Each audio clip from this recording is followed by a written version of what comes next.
Hello दोस्तों, कैसे हो? केम छो बधा? मजामां? આપણે બેંક નિફ્ટી એનાલિસિસ કરીશું। બેંક નિફ્ટી એનાલિસિસમાં માર્કેટ આ રેન્જમાં જ ચાલે છે।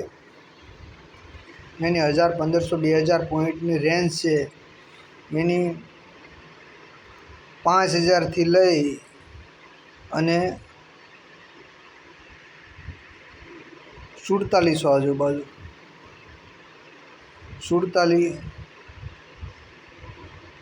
48, 49 અને 50 यानी 4000ની રેન્જમાં માર્કેટ આમથી આમ ફર્યા કરે છે। હવે આ રેન્જે આવે એટલે સપોર્ટ લઈ લે છે અને આપણે જ્યારે આ રેન્જે આવે ત્યારે એક સપોર્ટની ઘોડે લીધું હોત તો આસાનીથી 10% માર્કેટ આપણને પ્રોફિટ દઈને જાત। અને આપણે અહીંયા માર્કેટ આવ્યું, અહીંથી નીચે ગયું, પણ લોકોને શું થયું, બ્રેકઆઉટ આપ્યું છે। પણ બ્રેકઆઉટ કન્ફર્મ જ્યાં સુધી ન આપે ત્યાં સુધી આપણે માર્કેટમાં કામ કરવાનું નહીં।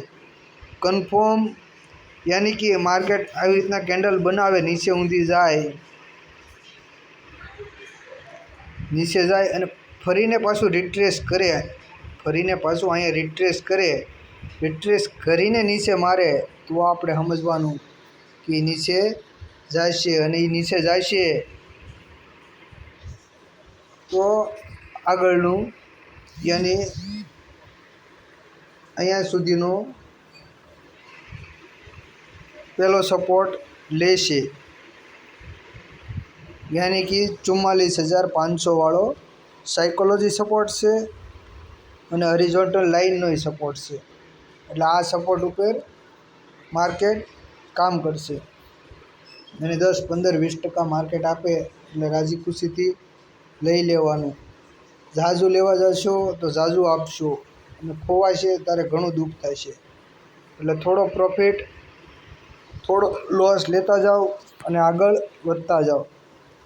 વિડીયો પસંદ આવ્યો હોય તો લાઈક, શેર और સબસ્ક્રાઈબ કરવાનું ભૂલતા નહીં।